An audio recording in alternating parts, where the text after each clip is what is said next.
안녕하십니까, 이진우입니다. 세계에서 가장 영토가 넓은 나라 하면 어느 나라가 떠오르세요? 바로 러시아입니다. 요즘 우크라이나에 군사 압박을 가하고 있는 그 나라인데요. 이 러시아의 역사를 보면 늘 더 많은 땅을 차지하기 위해서 전쟁도 불사하는 집착을 보여왔습니다. 지금도 우크라이나, 크림반도, 쿠릴 열도 등 그 주변 경계부에 있는 영토에 관심이 참 많아 보이는데, 그렇게 땅이 큰 나라가 왜 더 땅을 차지하고 싶을까 하는 생각이 들기도 합니다만, 그 속 사정을 들어보면 러시아는 얼지 않는 바다, 부동항을 확보하는 게 가장 중요한 목적이라서 그렇다고 합니다. 오늘 역시나 박정호 시간에는 계속 땅 욕심, 남쪽 땅 욕심을 내고 있는 우크라이나, 침공을 노리고 있는 러시아의 속내에 대해서 살펴보겠습니다. 손에 잡히는 경제 플러스 광고 듣고 시작합니다. 네, 세계 경제와 산업계의 다양한 현안을 재미있게 공부하는 역시나 박정호 시간입니다. 오늘은 러시아에 대해서 살펴보죠. 한국경제산업연구원의 박정호 부원장님, 어서 오세요. 예, 안녕하세요. 네, 러시아는 보통 우리가 이제 다른 나라를 세계 지도를 보면서 접하는데, 네, 정말 땅이 큰 나라라고 어릴 때부터 네. 야, 저 나라는 정말 땅이 크다. 실제로 크기는 큰데 네, 지금 생각해 보니까 그렇게 크지는 않는데, 네, 세계 지도가 원래 보면 그 위쪽, 북쪽과 남쪽이 좀 더 과장되게 그려진다면서요. 네. 뭐 그런 면도 있는데요. 그러나 크죠. 그런데 큽니다. 러시아는 음. 지구 전체 육지 면적의 11% 정도 되거든요. 예. 그러니까 지구상에 뭐 국제기구에 등록된 나라가 200여 개가 넘는에도 불구하고 거기에서 하나의 나라가 11%를 차지하고 있다는 건 네. 엄청난 면적이고요. 러시아의 전체 영토가 1713만 제곱킬로미터인데 예. 2등이 캐나다예요. 예. 근데 캐나다가 990만이니까 거의 2등하고의 더블 2배. 스코어네요. 네, 아. 그렇죠. 예. 그래서 러시아 영토가 제일 큰 것은 분명한 사실입니다. 근데 러시아인들하고 직접 저도 인터뷰를 해볼 기회가 참 많았는데요. 옛날에 예. 프로젝트 하나 때문에. 근데 러시아 사람들은 너무 원통해요. 땅이 좁아졌다고. 왜? 구소련 때 아. 그 위성 국가들요. 더 컸는데 옛날에는. 더 컸는데. 그래서 예전 구소련 때의 영토가 표시되어 있는 지도를 우연히 한번 온라인에서 봤어요. 예. 그랬더니만 지금의 아르메니아, 아제르바이잔, 벨라루스, 에스토니아, 그루지아, 카자흐스탄, 키르기스탄, 투르크메니스탄, 예. 라트비아, 리투아니아, 몰도바, 우크라이나, 우즈베키스탄 예. 전부 다 소련 땅이었죠. 아. 그러니 영토가 너무 줄었어요라는 이런 말이 이들 입장에선 무슨 소린지 이해는 했는데요. 자, 그런데 이들 구위성 국가를 잃어버려서 그동안 러시아가 특히 땅에 집착을 했던 것이 아니라 예. 러시아의 역사를 좀 더 과거로 돌이켜 보면 러시아는 그 얼지 않은 바다, 즉 부동항이 없었기 때문에 네. 그 전 세계 주도권에서 항상 뒤에 서 있었을 수밖에 없었습니다. 그래서 부동항을 찾기 위한 어떤 노력 때문이었다, 이렇게 보시면 되겠는데요. 예. 사실 대항해 시대라는 시대가 있었었죠. 그때 뭐 스페인이나 영국이나 네덜란드나 포르투갈은 대규모 선단을 구축해서 전 세계를 식민지로 삼아서 예. 엄청난 경제적 부강을 누린 적이 있었습니다. 예. 자, 그런데 그 대항해 시절에도 유럽의 여러 나라들은 각국의 식민지들을 구축하면서 경제적 번영을 누렸었는데 예. 이거를 지켜만 보고 있었던 나라가 있죠. 바로 러시아입니다. 얼지 않은 바다가 없기 때문에 다른 나라들은 경제적으로 부강하고 있는데 본인들은 이거를 어떻게 할 수가 없었던 그 시절이 있었기 때문에요. 러시아 사람들 입장에서는 단순히 얼지 않은 바다가 그냥 바다 하나를 가지고 있는다는 게 아니라 예. 본인들의 국제적인 위상을 높이고 또는 경제력인 부강함을 획득하기 위해서 가장 먼저 선결해야 될 요소로 오랫동안 머릿속에 자리매김한 거죠. 그러니까 추운 나라인 건 알겠는데, 네. 그렇게 큰 나라에 해안선도 그렇게 많은데 진짜 안 오는 바다가 하나도 없어요, 러시아는? 예, 정말 하나도 없습니다. 우리가 일견 잘못 알고 있는 게 있어요. 예. 뭐냐면 러시아의 부동항 그러면 몇 군데를 우리가 꼽거든요. 먼저 유럽 쪽으로는 상트페테르부르크라는 곳이 예. 거기가 러시아의 부동항이었으니까 러시아가 거길 그렇게 애지중지하잖아요 예. 라고 생각하기 쉬운데 이 상트페테르부르크도 겨울에 때때로 얼어요. 그래서 지금은 지구 온난화로 어는 비율이 확 줄었지만 예. 과거만 하더라도 여기 부동항이라고 스스로들 생각 안 했어요. 소련인들이. 왜냐하면 겨울에 때때로 어니까요. 네. 그러니 군사적으로 또는 교역적으로 지금 당장 출동을 하거나 출항을 해야 될 예. 이때가 있는데 얼어서 못 나갔다? 이거는 음. 지정학적인 가치가 크게 훼손되는 거죠. 예. 그뿐만 아니라 이 상트페테르부르크에서 대양으로 나가려면 예. 발트해에서 대양으로 나가기 위해 여러 해협을 지나야 되는데 음. 외레순 해협, 스토레벨트 해협, 그다음에 릴레벨트 해협이라는 이 세 군데 해협을 지나야 되는데요. 이 세 군데 해협이 되게 대양에 비해서 엄청 좁아요. 그리고 이 해협의 바로 위와 아래는 러시아 입장에서는 예전에 적성 국가들의 영토예요. 아하. 그러다 보니 나가는 과정에 뭔가 해코지를 당할 가능성이 많은 거죠. 그러니 이거는 이 큰 약점으로 작용을 한 겁니다. 예. 그래서 러시아가 우리 러시아 영토에서 많은 분들이 모르시는 게 있는데 유럽 한복판에 러시아 땅이 하나 있어요. 오. 그게 뭐냐면 칼리닌그라드라는 곳인데 이 칼리닌그라드는 어떻게 된 것이냐면요. 2차 세계대전 때 러시아가 유럽으로부터 더 정확히 말하면 독일로부터 받아낸 땅이다라고 해도 과언이 아닙니다. 예. 좀 설명을 이것도 좀 드릴게요. 이 칼리닌그라드는 어디에 위치하고 있냐면요. 세계 지도를 혹시 우리 역시나 박정호 때문에 구매하신 분 계시면 네. 러시아에서 유럽 쪽에 접경하고 있는 땅들이 위에서부터 설명드리면 에스토니아, 라트비아, 벨로루시, 그다음에 요즘 이슈가 되고 있는 우크라이나 이렇게 러시아와 유럽에 접경하고 있는 국가들이고요. 네. 그런데 이 벨로루시하고 우크라이나에서 더 유럽 쪽으로 오면 폴란드가 있어요. 예. 그런데 폴란드와 벨로루시 사이에 자세히 들여다보셔야 됩니다. 자세히 들여다보시면 러시아와 똑같은 색깔로 칠해져 있는 칼리닌그라드라는 영토가 있는데 이 칼리닌그라드는 이게 러시아 땅입니다. 그냥 다른 나라 한복판에 러시아 땅이 조그맣게 있는 거예요? 그렇죠. 그러면 이건 어. 도대체 어떻게 된 거냐? 예. 이게 러시아 본토로부터 정확히 얼마 떨어져 있냐면요. 482km 떨어져 있어요. 예. 완전히 동떨어져 있는 거죠. 이게 2차 세계대전에 독일이 패배하면서 예. 이 칼리닌그라드와 리투아니아 공화국 자체가 이제 소련에 편입됐어요. 예. 그러니까 그때는 리투아니아라는 위성 국가가 소련 땅이었기 때문에 칼리닌그라드도 사실 소련에 다 붙어 있었던 거죠. 예.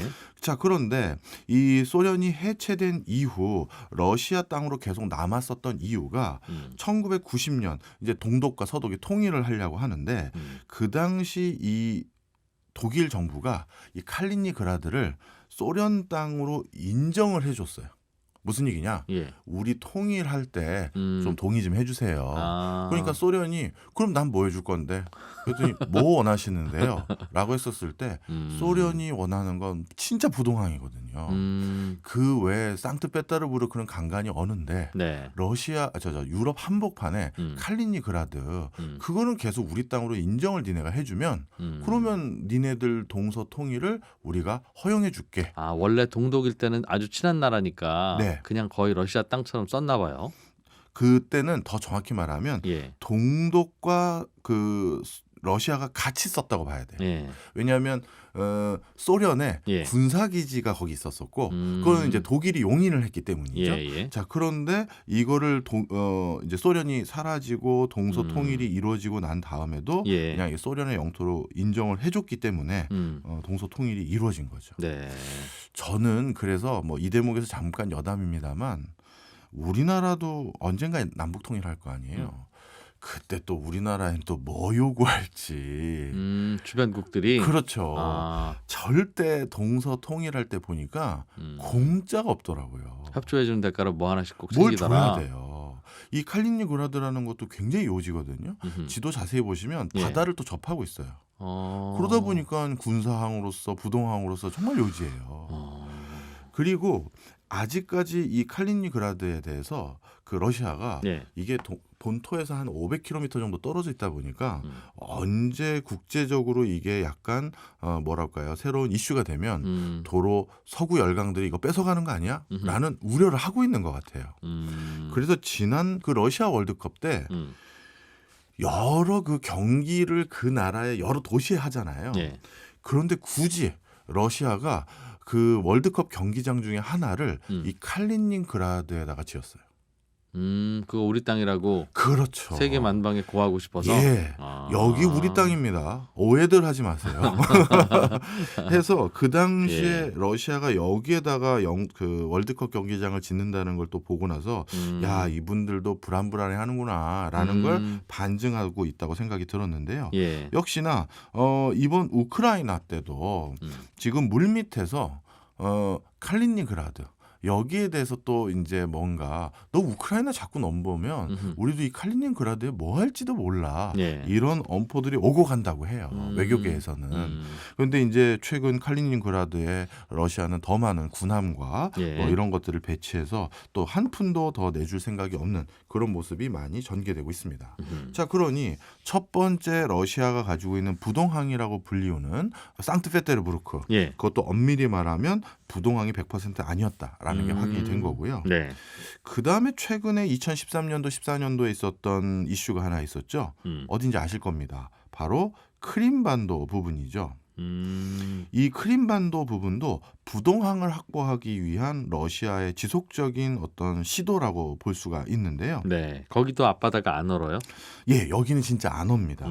자, 그런데 이 크림반도는 참 안타깝게도 원래 러시아가 아주 뭐랄까요 오랫동안 자신들의 그 영향력 아래에 뒀던 땅이었어요.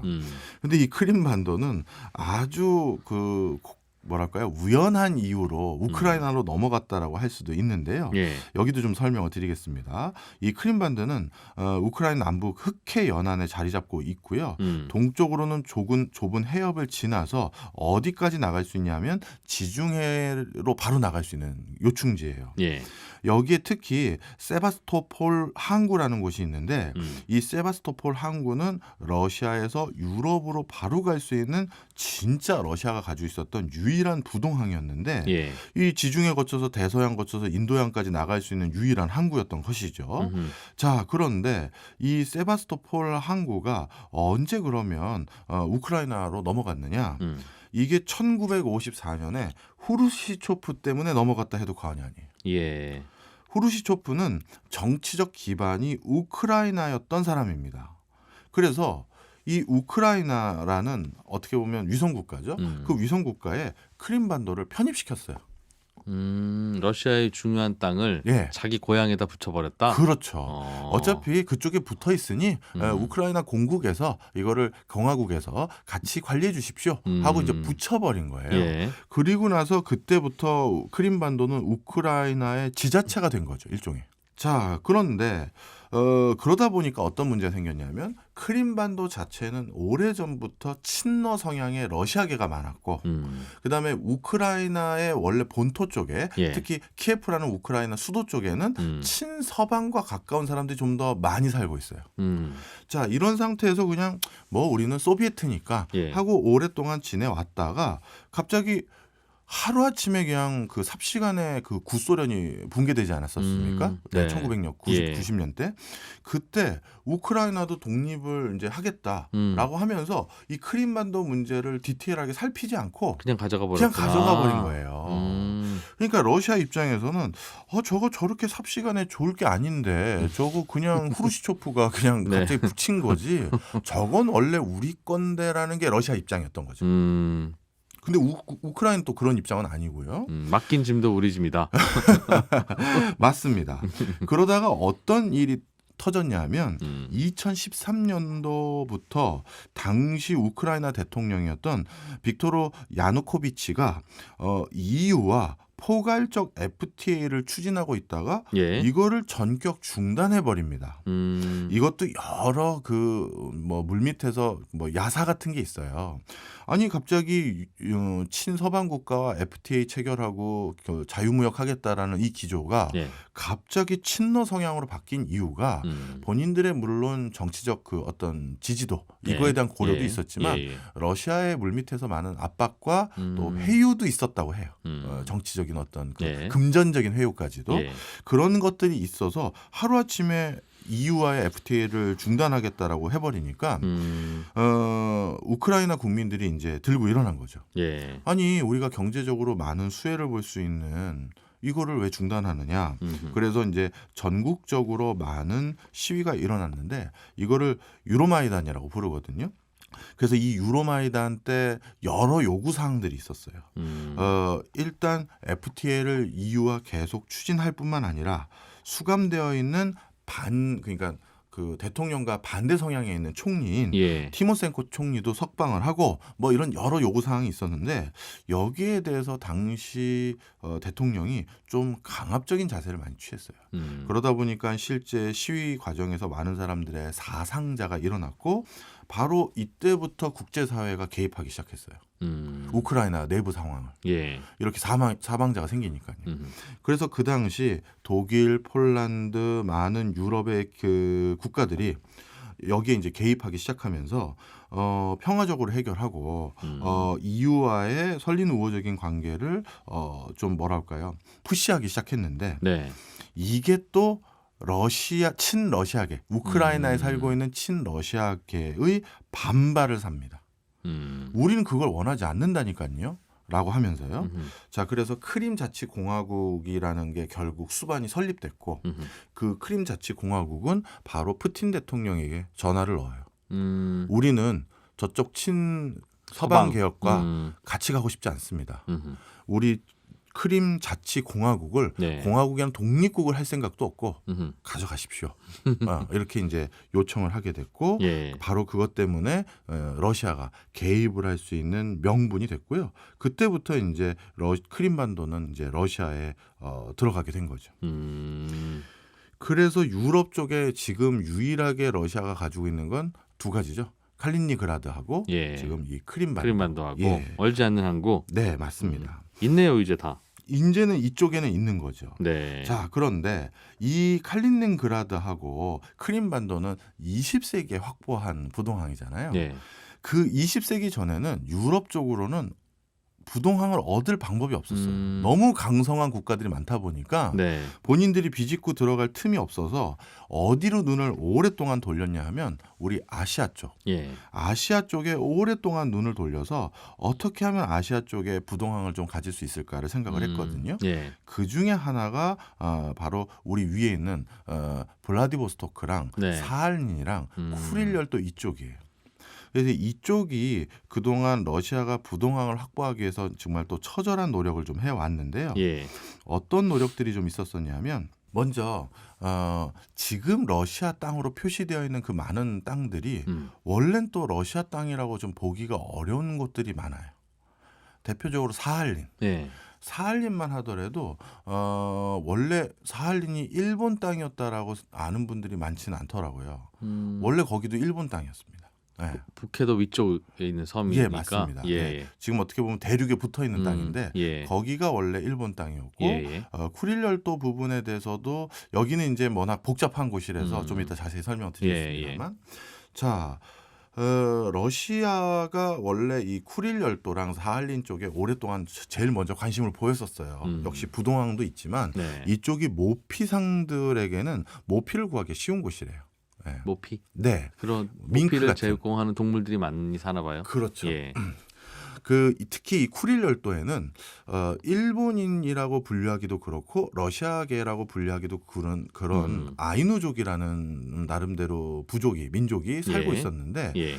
이 아이누족과 먼저 교역을 턴 건 러시아입니다. 네. 모피를 정례적으로 세금처럼 징수해 갖고 예. 그 세금으로 징수한 모피를 대가로 여러 가지 편의를 봐줬었어요. 예. 그리고 본인들도 부동항이 필요했기 때문에 내려왔었고요. 그런데 러시아가 내부적으로 여러 가지 뒤숭숭한 그 시절에 일본이 이 아이누족들을 포섭하면서 원래 아이누족도 일본인이다라는 음흠. 이제 명분을 제시하면서 예. 이 쿠릴 열도를 자기네 쪽으로 이제 너무 다시 뭐랄까요 귀속시켰고요. 예.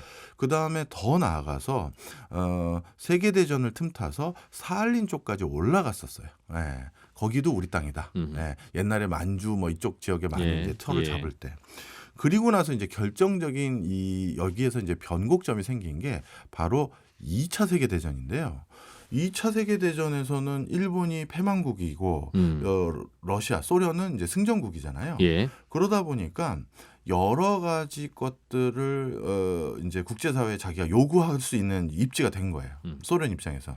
그때 사할린에 그 전에도 일본과 나름대로 러일 화친 조약이라고 해서 네. 사할린을 반으로 뚝 나눠가지고 북사할린은 우리 거, 남사할린은 일본 거 이렇게 나눴는데 예. 바로 일본이 패전하고 나서 남사할린을 자기네 걸로 했고요.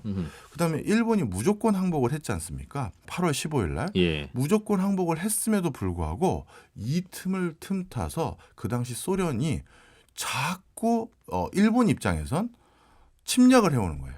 난 무조건 항복을 했는데 예. 어디에서 저기 사할린 쪽에서부터 쿠릴 열도의 위쪽 선부터 하나하나를 이제 점령하기 시작하는 거예요. 네. 그래서 9월 4일까지 쿠릴 열도를 하나씩 자기네 영토로 점령하기 시작합니다. 군사를 다음 섬 섬으로 매일 진격을 하는 거예요. 러시아가.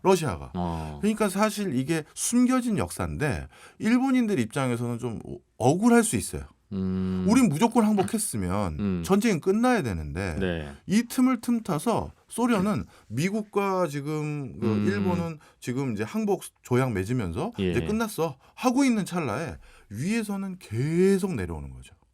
쿠릴 열도를 하나씩 가져가면서. 맞습니다. 야, 그래서 러시아가 참 열심히 사는 나라네요. 열심히 살아요. 그 얼지 않은 땅 좀 얻어보려고. 와. 그래서 9월 4일인가 5일까지 러시아 계속 내려왔고 그걸 결국 참다 못한 그 당시 일본 왕이 예. 결국 미국에 얘기를 해요. 아 이건 너무하지 않냐. 우리 저 항복해서 내가 이제 우리 패전국에서 아무 말 안 하려고 했는데. 그치, 다운당한 선수 때리면 안 되지. 저 위에서 지금 뭐냐 지금. 내가 아무 말 안 하려고 했는데 이게 좀 심하지 않냐. 지금 훅가이도 바로 위까지 왔다. 이제 훅가이도 바로 위에 있는 쿠릴 열도까지 전부 러시아 땅으로 올라왔거든요. 예. 그래서 이러다 홋카이도까지 내려오실 겁니까? 그래서 결국 어떻게 했느냐? 샌프란시스코 조약을 맺어서 어떻게 했냐면 일본에게 야, 쟤도 내 편이었어. 소련도 우리 미국과 같이 전쟁했던 승전국이야. 미국이. 네, 내 입장에서도 쟤한테 뭐라고 하기 쉽지가 않아. 그래서 샌프란시스코 조약을 통해서 이러다 내가 보기에도 쟤 홋카이도까지 내려올 것 같다. 홋카이도는 말려줄게. 거긴 말려줄게. 어. 쿠릴 열도는 원래 니네들 분쟁들이 많이 있었잖아. 요거에 대해서는 샌프란시스코 조약으로 네가 딱 러시아에게 그 당시 소련이죠. 네. 넘겨라고 하려고 했는데 이 조약의 문구가 또 되게 모호해요. 잠깐 광고 보고 요 조약의 문구도 설명을 좀 드리겠습니다. 네. 세계 경제의 재미있는 공부를 함께하는 시간 한국경제산업연구원 박정호 부원장과 함께 이어가고 있습니다. 그래서 러시아가 밀고 내려왔고 네. 야, 정신 없는데 그냥 여기까지는 러시아 땅 하도록 하자라고 미국이 일본에게 제안 내지는 압박을 했는데 네. 그 당시에 선을 그을 때 좀 뭔가 모호한 점이 또 있었다고요? 예, 맞습니다. 일단 쿠릴 열도 자체를 전부 러시아에게 넘기는 것까지는 일본도 어쩔 수 없는 입장이었죠. 예, 그 당시에는. 예. 그래서 이제 그거를 이제 결국 인정을 하긴 했는데, 근데 그 조약의 구절이 예. 통상적으로 이런 영토 분쟁에 대해서 조약으로 이제 마무리를 지을 때는요. 어디의 땅은 뭐라고, 그 나라에서는 뭐라고 명칭을 부르고 우리나라에서는 뭐라고 부르고 있는 그 지역들을 예. 누구누구 땅으로 인정한다라고 하면 끝나는 거예요. 그게 일반적으로 영토 분쟁에 대한 그 논란을 종결짓는 조약들의 문구예요. 그냥 FM 같은 겁니다. 그런데 어느 나라의 영토로 인정한다라는 조항이 샌프란시스코 조약에는 없어요. 뭐라고만 돼 있냐면 예. 일본은 쿠릴 열도에 대한 것을 포기한다라고만 써 있어요. 그러니까 그건 이제 니네 땅이야가 아니라 그냥 당분간 내가 우리 땅이라는 요구를 포기할게. 약간 이게 야, 해석하는 바에 따라서 그렇죠. 내가 준다고 그랬어? 잠깐 포기한다고 네, 그랬지? 그렇죠. 내가 지금은 포기한다. 근데 어. 준다고는 안 했어. 이런 묘한 표현이 들어간 거예요. 아. 그런데 그거를 중요한 건 미국이 그 표현을 모를 리가 없거든요. 네. 인정해 준 거죠. 인정해 준 어. 거예요. 특히 그 당시 미국은 이제 가만히 보니까 소비에트 인근 국가들을 자꾸 공산화하면서 예. 영역을 넓혀가고 있었거든요. 음. 우리로 따지면 북한, 음흠. 저쪽 유럽으로 따지면 동독 등. 그러다 보니까 이거 안 되겠는데? 이러다가 우리 자유진영까지 더 많이 넘어오는 거 아니야?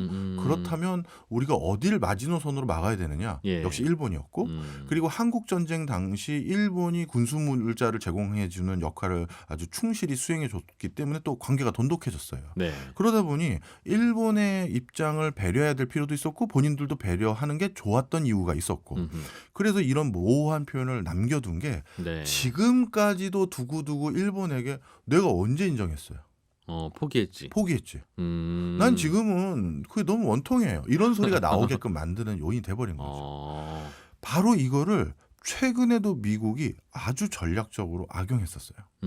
어떤 일이 있었냐면 그 바이든 정권 들어서고 나서 예. 바로 초창기 때 미국에 있었던 러시아 대사관의 대사급 직원 한 15명 이상을 강제 출국시켰어요. 네. 왜냐하면 미국이 러시아가 미국 대선에 개입했다라는 징후를 발견하고 어떻게 보면 나름대로 거기에 대해서 페널티를 부과한 거죠. 근데 거기에서 끝난 게 아니라 예. 우리는 외교관들 추방했다며 이런 거로만 보도가 됐는데 미국이 뭘 했었냐면 아주 독특하게 쿠릴 열도에 있는 이 아이누족들, 이 쿠릴 열도에서 태어난 사람들에게 예. 일본인의 국적과 동일한 비자를 미국에 입국할 시 발급해 주겠다라고 출입국 관리 조항을 바꿨어요. 어허. 이 얘기는 러시아 입장에서 뭡니까? 이쪽 지역에 태어난 사람을 사실상 일본인 취급해주겠다. 그렇죠.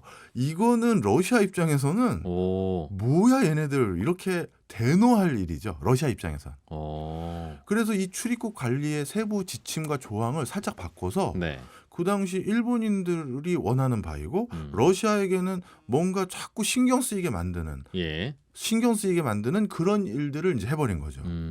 그랬더니만 러시아도 이거에 대한 보복으로 우리가 잘 알다시피 뉴욕 지하철을 해킹하고 송유관 시설을 해킹하고 러시아 내부에 있는 외교관 미국 외교관을 나름대로 자택에 일정 기간 동안 구금시키고 네. 이런 일들을 했던 거고요. 최근에는 아무리 봐도 미러 관계가 더욱더 악화될 게 분명해 보이고 분명히 쿠릴 열도에 대해서 방금 출입국 관리 규정을 바꾸는 것과 같은 소극적인 어떤 항거 대응 이런 걸 미국이 할 것 같아 보이니 이게 또 국제사회에서 잘 보도가 안 된 내용인데 쿠릴 열도에 러시아가 미사일을 갖다 놨어요. 중거리 미사일을. 최근입니다. 네. 네. 어디를 향한 미사일이에요, 그럼?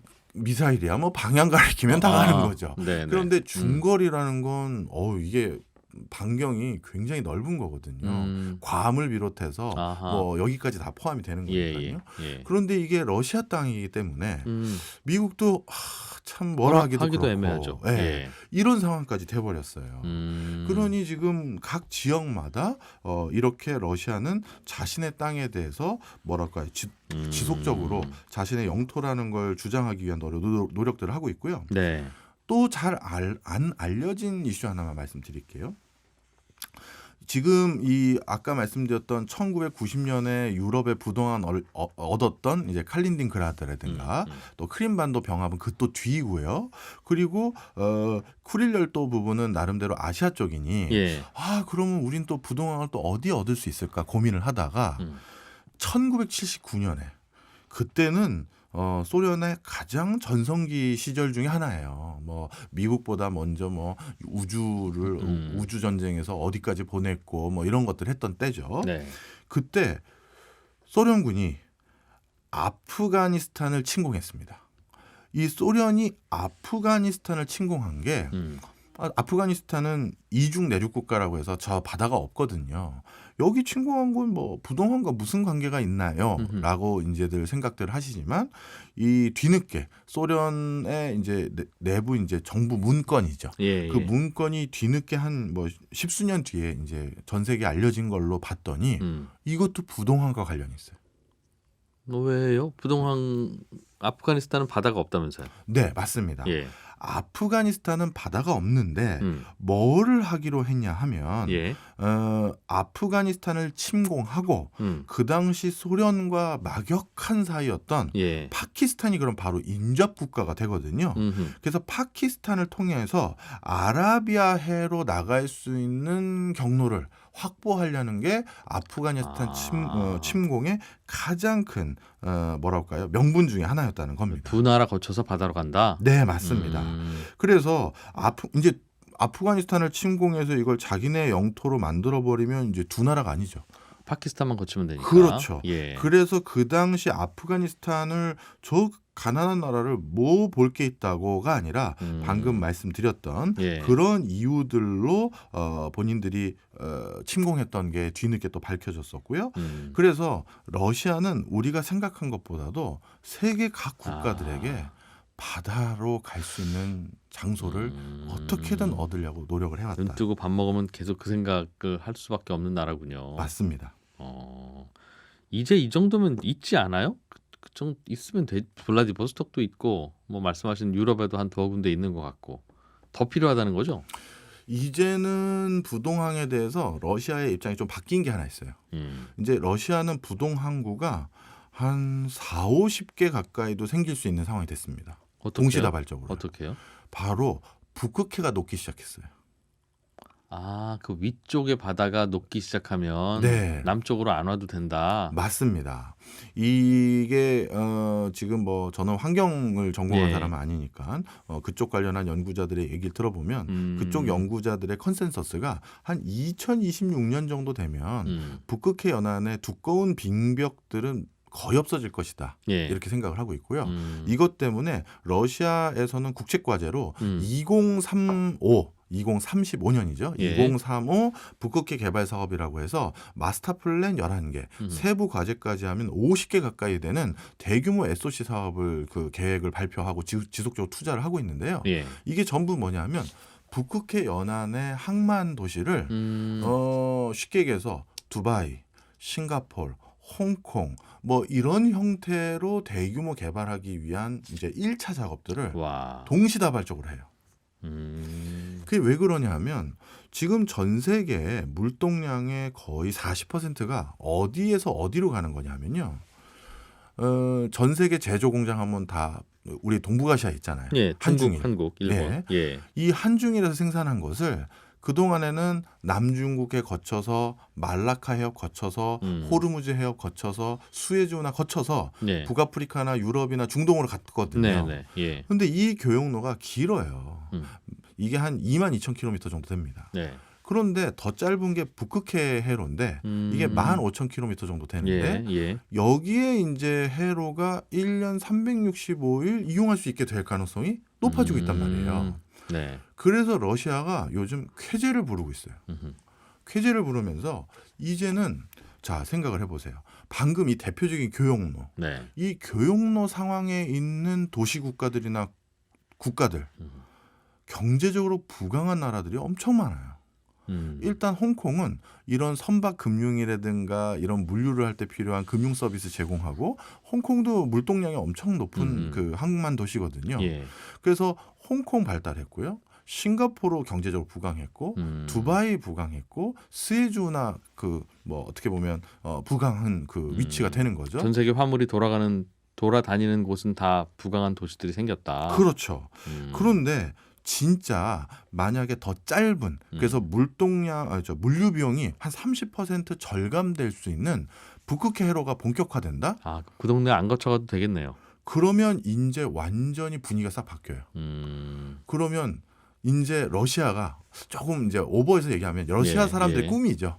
야, 홍콩 같은 게 우리가 가질 수가 있게 되고 그 두바이 같은 게 우리가 만들면 되는 거고 그쪽은 우리 체제에 영향을 안 받게끔 우리가 경제 자유 구역이라든가 무역 자유 특구라든가 이런 걸 지정해서 그 동네에서만 비자 면제, 뭐 면제 이렇게 해서 얼마든지 발달시키면 되는 거잖아라는 식으로 이제 본격적인 개발을 지금 생각을 하고 있기 때문에 이제는 러시아가 부동항에 대한 뭐 이런 뭐랄까요 열망, 갈망 예. 이건 많이 희석된 상황이에요. 우크라이나는 어떻게 할까요? 우크라이나를 침공하려는 이유도 그것과 비슷한 이유인 것 같기도 한데.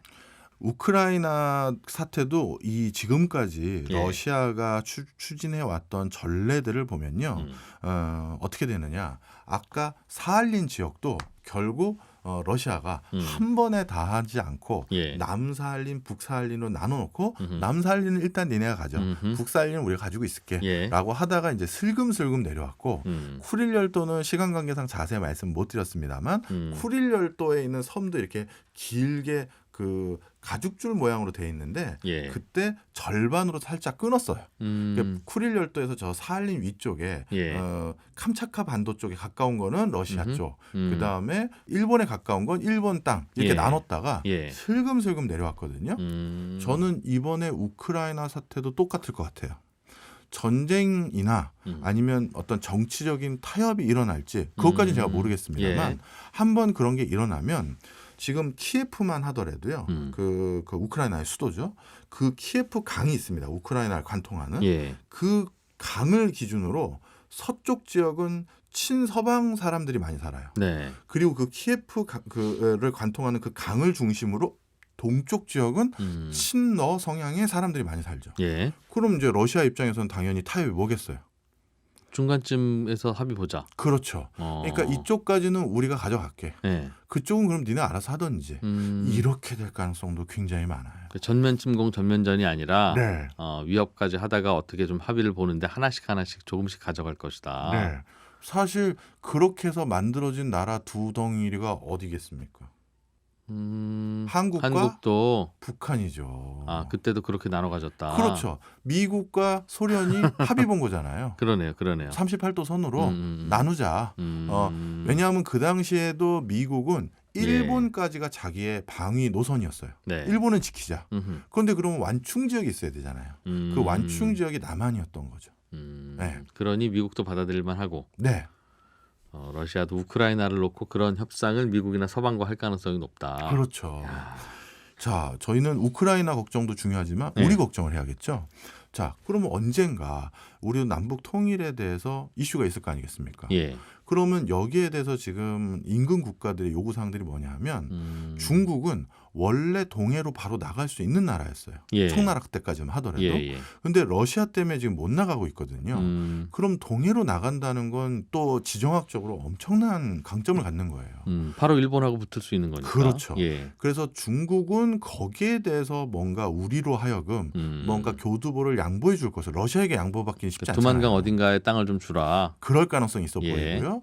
러시아 입장에서도 또 뭔가 동해 지역에서 좀 더 완벽한 부동항. 블라디보스토크도 외항이 가끔 얼어요. 네네. 그래서 완벽한 부동항을 더 확보할 수 있는 것을 또 요구할 가능성이 있어 보이고요.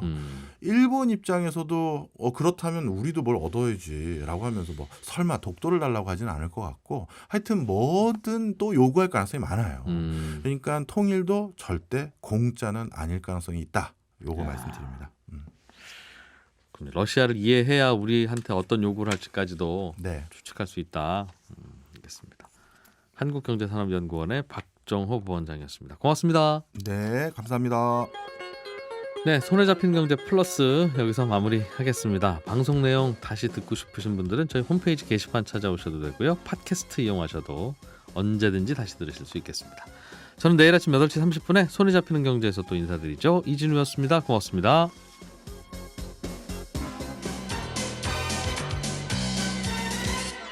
더 깊고 더 재미있는 경제 이야기 이진우의 손에 잡히는 경제 플러스